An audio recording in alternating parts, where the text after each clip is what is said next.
Το τέλος του ΑΜΚΑ και την εισαγωγή νέου προσωπικού αριθμού βασισμένο στο ΑΦΙΜΗ συν 3 ψηφία, τα οποία θα είναι τα πρώτα του νέου αριθμού, ανακοίνωσε σήμερα ο Υπουργός Ψηφιακής Διακυβέρνησης Κυριάκος Πυρακάκης μέσω του Sky 100,3. Πρόκειται για τον προσωπικό αριθμό, ο οποίος έρχεται για να αντικαταστήσει το ΑΜΚΑ και το ΑΦΙΜΗ και ουσιαστικά όλες οι συναλλαγές θα γίνονται με αυτόν τον κωδικό. Ο νέος αυτός κωδικός θα χρησιμοποιείται για την ταυτοποίηση των φυσικών προσώπων με σκοπό την παροχή υπηρεσιών από φορείς του δημοσίου και του ευρύτερου δημόσιου τομέα. Θα αποδίδεται δε μία φορά στο φυσικό πρόσωπο και δεν μεταβάλλεται. Θα αποδίδεται σε κάθε φυσικό πρόσωπο που δικαιούται αριθμό φορολογικού μητρώου ή αριθμό μητρώου κοινωνικής ασφάλισης. Να μην χρειάζεται κανείς να έχει και τον ΑΦΙΜΗ και τον ΑΜΚΑ και τον αριθμό της ταυτότητας κτλ.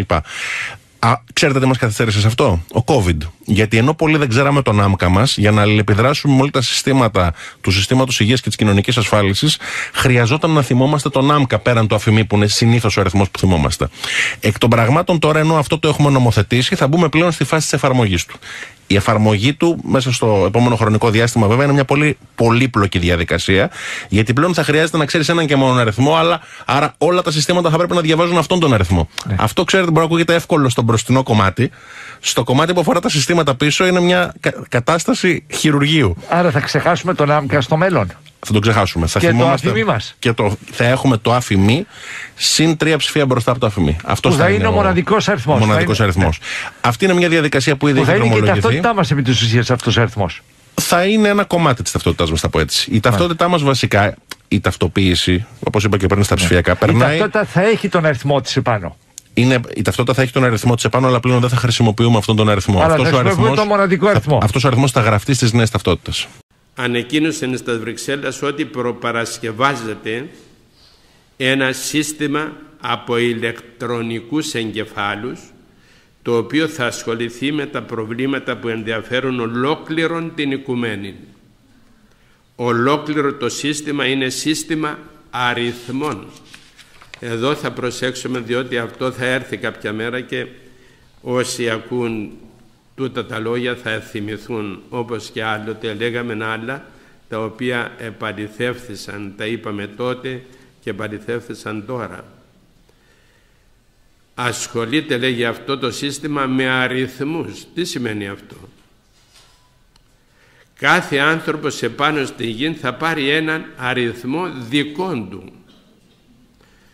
Τον αριθμό αυτόν θα τον δώσει το ηλεκτρονικό αυτό σύστημα και κάθε πολίτης με βάση αυτόν τον αριθμό θα μπορεί να συναλλάσσεται στον οικονομικό τομέα, δηλαδή στις τράπεζες.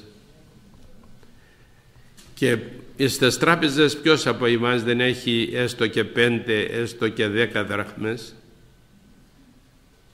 Και εκείνοι οι οποίοι έχουν πολλά στις τράπεζες και εκείνοι οι οποίοι έχουν ελάχιστα για να τα έχουν εις ώραν ανάγκη, τα έχουν στην τράπεζα. Σε αυτήν την τράπεζα αύριο θα σου δώσει έναν αριθμό και αν δεν τον έχεις αυτόν τον αριθμό δεν θα μπορεί να πάρεις αυτά τα χρήματά σου.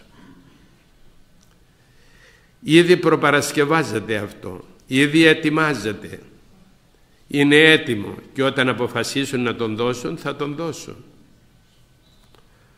Ο αριθμός αυτός θα είναι αόρατος. Προσέξτε εδώ το σφράγισμα. Θα μπαίνει, λέγει, αυτός ο αριθμός εις το μέτωπο και εις την παλάμη του ανθρώπου, εις την δεξιάν χείραν του κάθε ενός, με χρήση ακτίνων λέιζερ, ότι χωρίς την ταυτότητα αυτή θα είναι αδύνατον η αγοραπολισία και η συναλλαγή.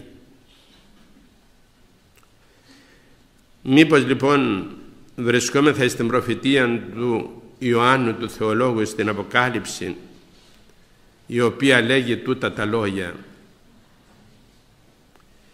και ποιεί, λέγει, πάντας τους μικρούς και τους μεγάλους και τους πλουσίους και τους πτωχούς και τους ελευθέρους και τους δούλους, ή να δώσω συν αυτής χάραγμα επί της δεξιάς χειρός αυτών ή επί των μετώπων αυτών ή να μη της δύναται αγοράσε ή πωλήσε, ή μη ο έχων το χάραγμα, το όνομα του θηρίου, του Αντιχρίστου, ή των αριθμών του ονόματος αυτού, όδε η σοφία εστίν, ο έχων νουν ψηφισάτο των αριθμών του θηρίου, αριθμός γάρ ανθρώπου εστί και ο αριθμός αυτού 666. Αυτά τα αναφέρει η Αγία Γραφή, η οποία ό,τι λέγει δεν θα παρέλθει κανένα χωρίς να εκπληρωθεί.